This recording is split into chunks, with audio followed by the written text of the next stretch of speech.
Hello， 大家好啊，我係烏烏。呢期我哋嚟做陳皮清蒸鮑魚。首先呢，當然係要至少提前半個鐘啦，將啲陳皮浸開。要用凍水又或者係暖水，千祈唔可以用熱水啊，唔係嘅話陳皮嘅香味就浸走晒啦。而家嚟準備一啲蔥絲先，蔥白嘅呢個部分呢，直接切就可以啦。而蔥綠嘅部分呢，會柔軟啲，咁我哋好容易就可以將佢捲起身。咁樣切嘅話，係咪好方便呢？切好嘅蔥絲加啲水浸佢。浸佢一陣呢，你就會見到佢會捲起身啦。睇下捲得好靚。咁而家先將啲水倒咗佢。接落嚟，我哋嚟做一個豉油汁。等個鑊燒熱咗，就放少少嘅油，將2片薑同埋2條蔥放入去爆一爆先。然之後加2湯匙嘅水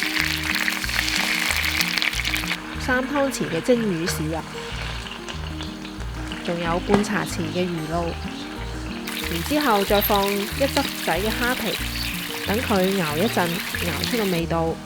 假如冇蒸魚豉油嘅話呢，都可以放生抽喎。但係呢，就要補翻少少嘅糖，咁樣我哋好味嘅豉油汁就做好啦。而家終於輪到主角出場，呢幾隻鮑魚呢，係我專程去 Fish Market 買嘅，買嗰時仲好生猛，黐到實晒㗎，但係可能路程有啲遠啦。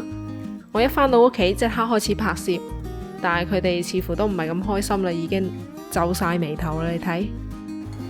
唔講咁多廢話啦，用個格西成段，然之後淋啲熱水落去，攞落佢，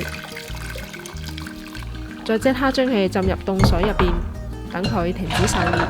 咁樣處理過嘅鮑魚呢，上邊嗰啲潺就會好容易可以刷到落嚟啦。用個牙刷刷可能就最方便啦。刷到基本乾淨，我諗就 OK 啦。我覺得冇必要花太多嘅時間去刷到佢真係白雪雪咁。仲有個殼都刷佢啦。我覺得呢邊啲鮑魚呢，個鮑魚殼真係好靚啊！每次我食完都唔係好捨得掉咗佢，但又唔知留住嚟做咩喎。好啦，換一盆清水返嚟，我哋繼續處理佢啲內臟。呢度我分享一個少少嘅竅門俾大家啦。撬開個鮑魚嘅時候，隻手咁樣捉住個鮑魚。然之後呢2隻手指呢，突出嚟咁樣頂住，咁樣嘅話呢，就算你一陣間撬嘅時候用力過猛呢，都唔會一插咁樣插親隻手啊，俾個鮑魚殼。呢個係我以前受傷嘅教訓嚟嘅。用隻羹嚟撬呢，係最方便又最安全嘅啦。咁樣一戳入去，就咁簡單，成塊肉就撬咗出嚟啦。呢嚿嘢呢，係鮑魚個肝。日韓好多做法呢都會保留嘅，但我自己唔係咁中意食，就唔要啦。就咁樣用隻手一扯，成顆嘢就扯走咗啦。到呢度最下邊呢，就係佢個嘴啦，個嘴就用鉸剪剪咗佢啦。好啦，而家所有鮑魚都清理晒啦。而家再攞個刷刷啲邊緣位啦，睇下有冇啲遺漏嘅地方仲未乾淨嘅。然之後就攞去沖洗。沖完返嚟呢，我哋將啲鮑魚肉啦同埋殼啦都索乾水分。而家就開始同啲鮑魚芥花。芥花呢，唔單止會好睇啲啦，都會令到啲鮑魚更加快熟。但我自己感覺啦，唔芥花呢，蒸出嚟個口感好似仲會好少少。所以其實我平時呢，多數我都唔芥嘅。假如芥咗花嘅話呢，蒸嘅時間大概少20-30秒啦，我諗差唔多啦。咁而家啲陳皮呢，都浸開晒啦。我哋先將嗰啲有啲苦澀味嘅呢啲白囊刮走啦。咁假如你嗰啲陳皮呢，係年份已經2位數嘅嗰啲靚陳皮呢，咁呢個步驟呢，就可以慳翻啦。將啲陳皮切成盡可能細嘅絲，切得越細呢，個香味嘅分佈就可以均勻啲，咁個口感當然會更好啦。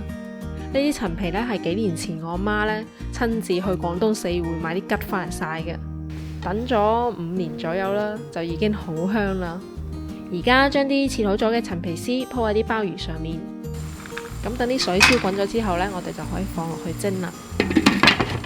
呢啲咁上下大細嘅鮑魚，而且又戒過花嘅，用最大火蒸佢3分鐘就乜都得啦。鮑魚最忌就係過火，唔係嘅話就會變硬啊。特別係嗰啲產地好嘅，好似我哋澳村嘅鮑魚，咁就梗係你寧願佢夾生都唔好蒸老啦。將葱絲鋪咗上去之後，就燒啲熱油淋上去，再將之前準備好嘅豉油汁淋埋上去。正啊！廣東有啲檔次嘅粵菜館，一般都會用陳年嘅陳皮去做清蒸鮑魚。我覺得呢個搭配真係最好食嘅做法啦。唔知以前啲人係點樣諗出嚟嘅呢？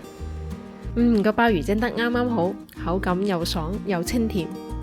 熒幕前嘅你係咪都好想食呢？中意我呢個視頻嘅話，麻煩你 share 出去俾更多嘅朋友啦。仲有記得俾個 like 我喎，多謝你哋嘅支持，下次再見啦，拜拜。